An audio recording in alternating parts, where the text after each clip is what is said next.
पापा, आप यहाँ? हाँ, पैसे मांगने आए अपने इलाज करवाने के लिए, वरना क्यों ही आएंगे यहाँ पर। किस चीज का इलाज करवाना है पापा आपको? वो बेटा, मुझे चलने में बहुत परेशानी होती है। अब घुटने जवाब दे गए हैं, ठीक से चल नहीं पाता हूँ, तो घुटनों का ही इलाज कराना था। अगर तुमने इनको 1 रुपया भी दिया ना तो मुझसे बुरा कोई नहीं होगा। सोरा, सोरा, पापा आप भी ना चली गई ना वो गुस्सा होकर। आपसे गांव में टिका नहीं जाता क्या, जो आ गए हम उठाकर? बेटा, इलाज के पैसे? 1 रुपया भी नहीं है हमारे पास आपको देने के लिए, समझा? कहीं यहाँ से पैसे दे दो इनके यहाँ।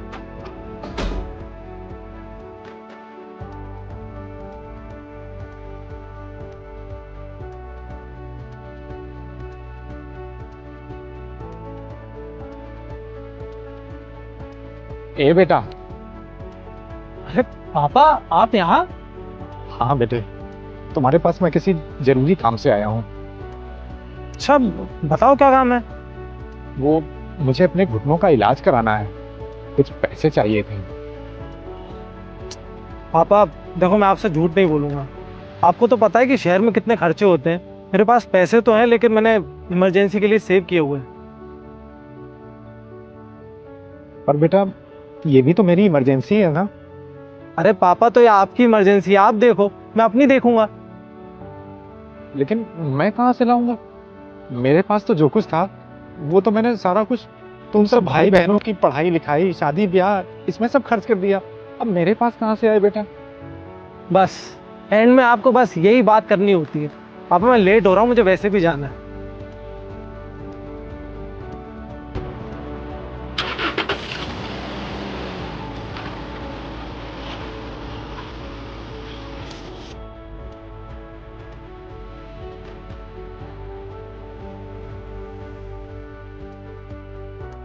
पापा, आज कैसे आना हुआ? सब ठीक है ना?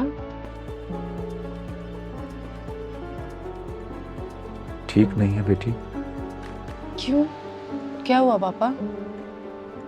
वो मुझे अपने घुटनों का ऑपरेशन कराना था, तो मेरे पास पैसे नहीं है बेटा। मैंने दुष्यंत और सागर से पैसे मांगे, लेकिन उन लोगों ने मना कर दिया। अब मेरी उम्मीद तो बेटा अब सिर्फ तू ही है, इसलिए तेरे पास चला आया। वैसे बेटी से पैसे मांगते हुए मुझे खुद शर्म आ रही है, लेकिन मैं करूं भी तो क्या करूं? और कोई रास्ता भी तो नहीं है मेरे पास। शर्म क्यों आ रही है पापा? आपका पूरा हक है हम पर। आपने अपनी पूरी जिंदगी की कमाई हम पर लगा दी, और आज जब आपको जरूरत है तो मैं आपका साथ दूंगी।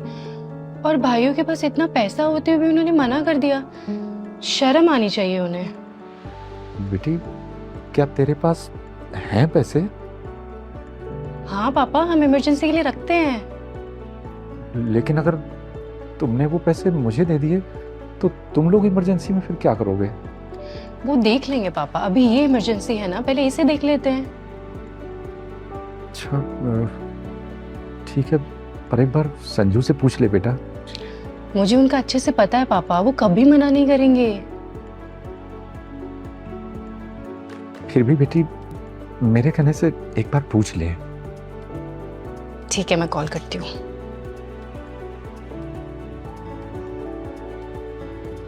Hello hello. संजू, हमने जो वो इमरजेंसी के लिए पैसे रखे थे, मुझे वो चाहिए। चाहिए?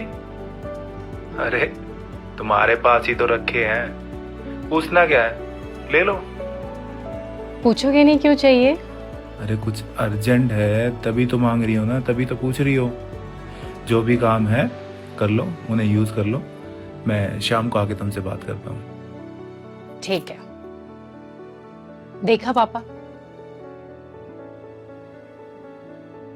देख लिया बेटी, और सच पूछो तो मुझे बहुत खुशी भी हो रही है कि तुम्हें कितना अच्छा जीवन साथी मिला है। जी पापा, और हाँ, जब तक आपका इलाज नहीं हो जाएगा आप तब तक हमारे पास ही रहेगा, और यहीं से आपका इलाज होगा। यहाँ? हाँ, और गांव में कौन है आपका ध्यान रखने के लिए? पर बेटी, परवर कुछ नहीं, मैं पैसे लेकर आती हूँ। रुको, उसकी कोई जरूरत नहीं बेटी। क्यों पापा? क्योंकि मैं पैसे लेने नहीं, पैसे देने आया हूँ। देने?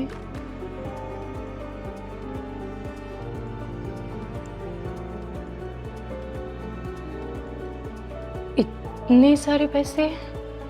हाँ बेटी, दुष्यंत और सागर ने जो जमीन बिकवा दी थी ना, उसका मुआवजा आया था। अब मैं इन पैसों का क्या करता, तो मैंने सोचा कि ये पैसे मैं तुम लोगों में बांट देता हूँ। फिर मेरे दिमाग में ख्याल आया कि पहले ये तो देखूं कि मेरे बच्चों में कौन सा इन पैसों के लायक है और कौन नहीं।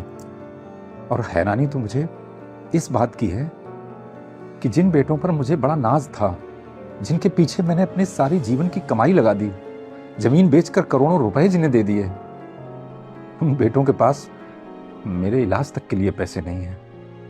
और वहीं तुम, मैं जानता हूं बेटा कि तुम्हारी हालत भी बहुत अच्छी नहीं है, लेकिन इसके बाद भी तुम बिना सोचे समझे मेरे इलाज के लिए मेरे साथ खड़ी हो गई। मैंने सोच लिया था बेटा कि मेरी जिस औलाद ने मेरे इलाज के लिए हामी भरी, ये पैसे मैं उसी को दूंगा और ये पैसे तुम्हारे हैं।